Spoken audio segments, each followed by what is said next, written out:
some physical improvement to properties in a very targeted block where we have investment, where other people have investment. So our approach is to really improve the entire block so that, again, if we're investing in property, if homeowners are investing in their property, and we're eliminating some of the blight by way of strategic demolition. We've worked very closely with our partners, City Council and the Mayor's administration, and we're starting to really beef up strategic demolition, code enforcement, so that it all goes hand in hand to restoring the overall vitality and ultimately the confidence of the neighborhood. And we're taking it block by block.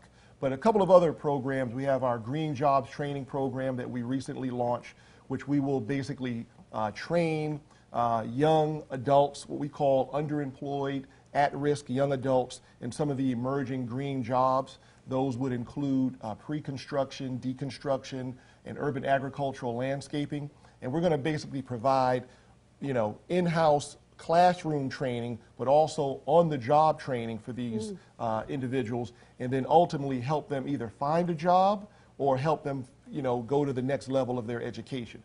Because we believe that's a target of a segment of the population that basically needs a second chance. They've had various types of challenges and struggles, and we're going to make sure that they have an opportunity to have a second chance. So, well, if they feel a part of the neighborhood, they may not be so frequent exactly. to break into it, That's destroy right. it. Absolutely. They've invested some of their sweat equity into Absolutely. maintaining it. And then we have neighborhood work days where once a month, if not more, we get together with the neighborhood, with other community groups, and we basically bring out volunteers to just do various types of neighborhood cleanups, from paint-ups to just neighborhood cleanups to even more sophisticated levels of neighborhood improvement. I saw one thing, to interrupt your thought, where the board was at the window was painted with curtains, so it looked, at least when you looked at it, that's right. It was pleasing to the eye. It wasn't just necessarily a piece of flat board up in the window. Yes, I like we that. call that artistic boarding. I like that. Yes, it is an approach that we're taking. I'd also like to, say that there's been organizations that have really stepped up to work with us on our work days, one being Tabernacle Evangelical Church, and they're actually located in Austintown. But they've been a huge partner with our neighborhood work days. They send out 30, 40, 50 people at a time to help us. That really defines your neighbor. Indeed, indeed. And then, again, organizations like the Idora Neighborhood Association that's been working tirelessly in their neighborhood and just totally committed to the work. Let's talk about the farm. Yes, the Iron Roots Urban Farm. As a farmer, I'm kind of interested in knowing about that. Absolutely. The Iron Roots Urban Farm is a property that we acquired late last year. It's a 2.5-acre site that also has about a 3,000 square foot structure on it that's been primarily vacant and abandoned for many years. That site will actually serve a multi-purpose. One, we will literally train community gardeners and market gardeners to take their community garden activity and develop micro businesses out of it, so that we begin to create economic opportunities. It's one thing to train people and create community gardens, but many of these families need, secondary and even primary sources of income. So we want to help begin to create micro enterprises and business opportunities and entrepreneurship opportunities right there on that site. The building itself, we want to eventually renovate. So we're certainly in a capital raising mode right now to renovate that building and develop it into a multi-purpose training facility. And so we want to train, aspiring either community development entrepreneurs, individuals that are looking at some of the emerging opportunities that are resulting from this whole new approach to neighborhood revitalization, and just make it a multi-purpose community facility. So we're excited about that.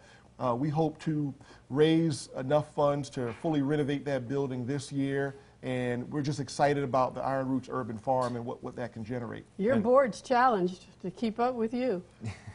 Yes. So, George, that's your mission. It's right, and President and I talk about that all the time, about the balance between being very aggressive and sort of making sure everyone's on board and reaching out to the community, and it's a balancing act that we continually work at.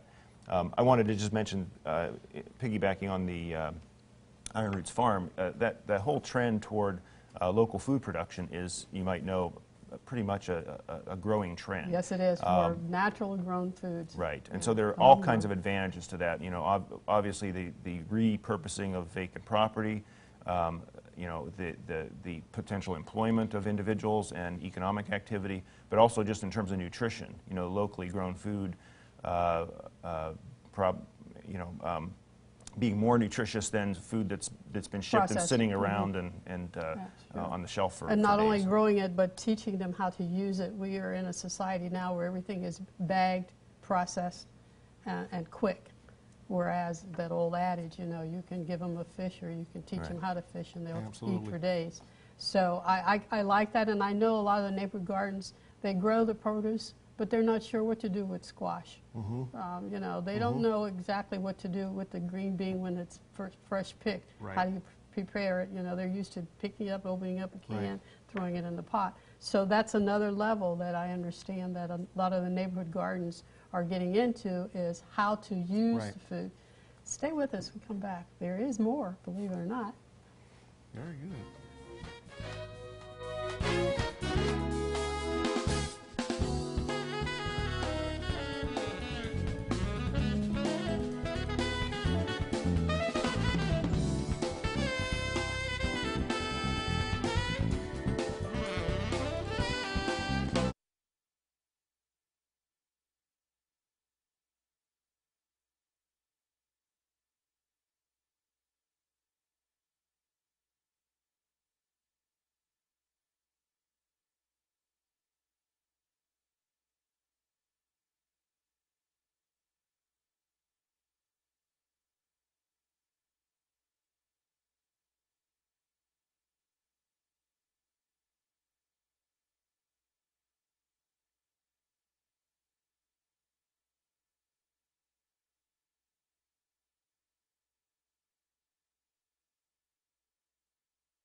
Welcome back, and thank you for sharing a portion of your Sunday morning with me and my guests, Presley Gillespie and George Garchar from YNDC. Have to shorten that long word. There you go.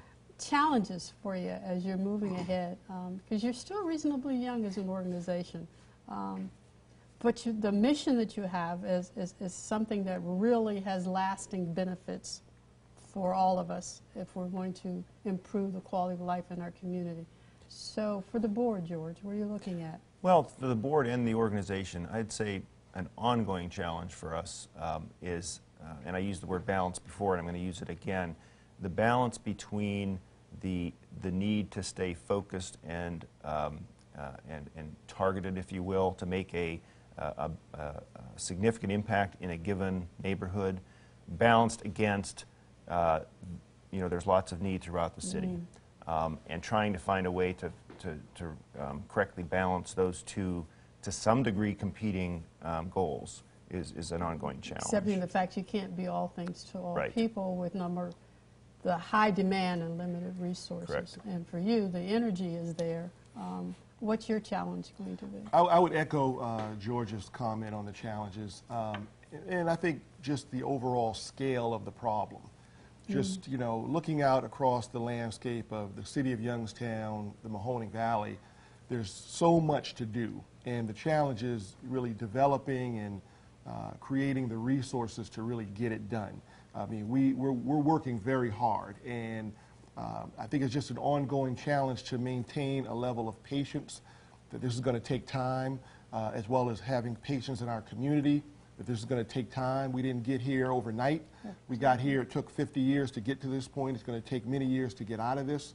So just communicating and articulating that it's going to take time, but just having the patience and really just getting the work done. And it's a I think that's collaborative big partnership for so many different organizations, so that you are not, in a sense, duplicating, Right. but you're enhancing and working side by side. As you mentioned, your partners are vast, but that's going to increase as knowledge is made available about who you are, what you do, and how you do it. I'm sure there are others out there who are going to say, you know, this is something I really would love to be a part of. Right. How's that one? Good. It's a good summary. Yes, it is. Yes, it is. I was just so excited when I saw what you do. And if you're interested in knowing more about this organization, the number to call is 330. 480-0423. And you're located at? At 201 East Commerce Street, the Commerce Building, Suite 140, downtown Youngstown. And I'm sure you and other members are always available to come out and talk to organizations about what you do, because we've got to get the word out. There are a Yes. lot of individuals who may have seen your truck but don't necessarily know what you do. Absolutely. And when they go through a neighborhood and they can see things happening, but they're not quite sure who to give credit to for the work being done, because you don't always have a sign out there. We're going to, absolutely, and we're going That was to... the point. Yes. You don't have a sign out there. We're looking at that. Believe me, we're looking at that. And we're going to be doing a lot more neighborhood engagement this year. I just want to touch on, we're going to be having a big homeownership fair this spring that will hopefully help get the word out. We're going to be launching new programs. We have a community loan fund that we're going to be launching soon. That's exciting. And we're going to be doing a lot more this year. Gotta I think go. this will be a great year. Looking forward to it. As you can see, there's just so much going on. I want to thank you both for joining me, and I will see you next week. That's our cookie.